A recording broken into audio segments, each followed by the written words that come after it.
The Kaldrex Empire had conquered 47 star systems in less than a century. Their war fleets were legendary, their tactics merciless, and their ambition boundless.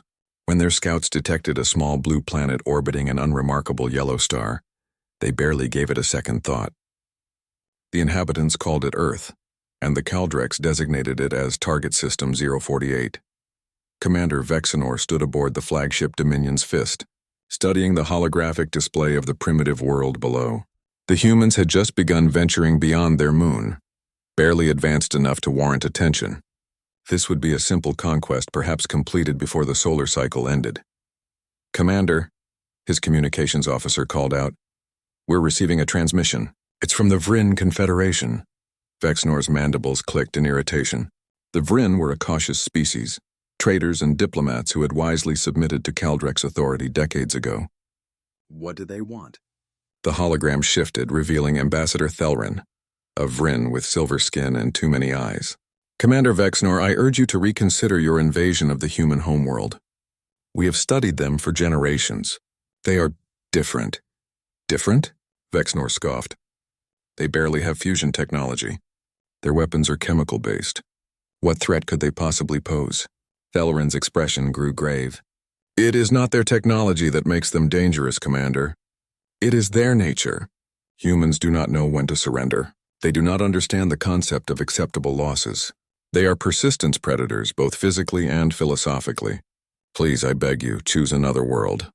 Vexenor severed the connection with a dismissive gesture. The Vryn had grown soft. Perhaps it was time to remind them why the Kaldrex ruled the sector. Anna Foster checked her helmet seals one final time before stepping into the airlock.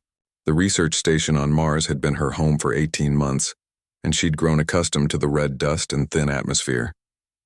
But today something felt wrong. The emergency broadcast from Earth had been brief and terrifying.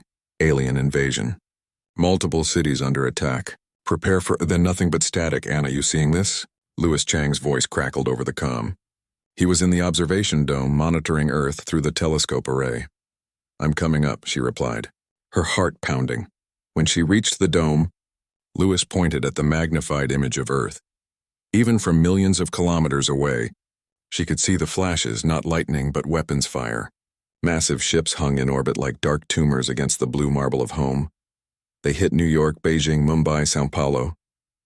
Louis's voice was hollow. "Anna, they're targeting population centers.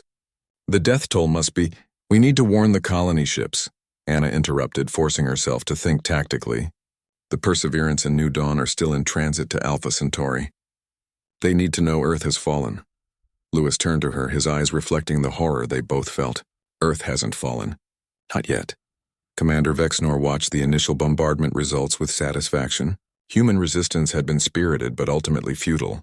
Their primitive aircraft were no match for Kaldrex plasma weapons, and their ground forces scattered before his shock troops. Within 48 hours, he would accept their surrender and begin the assimilation process. Then the reports started coming in. "Commander, we've lost contact with Strikeforce Theta. Last transmission indicated they were under heavy fire in a human city called Stalingrad." Vexenor checked his data. That city was destroyed in their ancient history. "There's nothing there." "Negative, Commander. The humans have renamed it Volgograd, but they're fighting as if it still holds strategic value.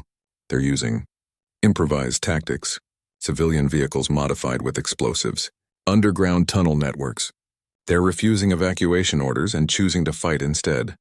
More reports flooded in. In every occupied zone, humans were resisting with a ferocity that defied logic. They hid weapons in schools, hospitals, even religious buildings. They used their own primitive internet to coordinate attacks, sharing tactics and improvised weapon designs faster than Kaldrex intelligence could track. "Commander," another officer called out, "human military forces that we routed 3 days ago have regrouped. They're attacking our supply lines using..." "Commander, they're using our own weapons against us. They've reverse-engineered our plasma rifles in less than 72 hours. Vexenor felt something he hadn't experienced in decades: concern. Anna and Louis worked around the clock, converting the Mars research station into a makeshift communications hub. Using the colony's mining equipment and construction drones, they'd managed to boost their signal strength enough to reach some of Earth's surviving military units. "This is Mars Station to Earth Defense Force," Anna transmitted. We have visual confirmation of enemy fleet disposition. Sending tactical data now, a gruff voice responded. Mars Station, this is General Okonkwo, African Coalition. We read you. That intel is gold. The bastards didn't think anyone off-world could see their reinforcement patterns. Lewis pulled up another screen, his exhaustion evident but his determination unshaken. General, we've also been analyzing their ship designs. There's a thermal exhaust port on their carriers that looks vulnerable. If you can get fighters close enough— Son, the general interrupted. We lost most of our fighters in the first wave. But we've got something better. We've got angry humans with nothing left to lose. Transmit those coordinates. 3 months into what should have been a 2-week conquest, Commander Vexnor faced the Council of Admirals via holo-transmission. His mandibles quivered with barely suppressed rage and, though he'd never admit it, fear. Explain, Admiral Korvax demanded, how a pre-interstellar species has not only resisted, but begun inflicting significant casualties on our forces. Vexnor gestured at the tactical display. They adapt, Admiral, faster than any species we've encountered. They learn from every engagement. They've weaponized their civilian infrastructure, turned their entertainment media into recruitment propaganda, and he paused, struggling with the concept. They've begun volunteering for suicide missions, not as a last resort but as a preferred tactic. Impossible, another admiral hissed. No species sacrifices itself willingly. The humans do, Vexnor replied quietly. They have a saying, live free or die.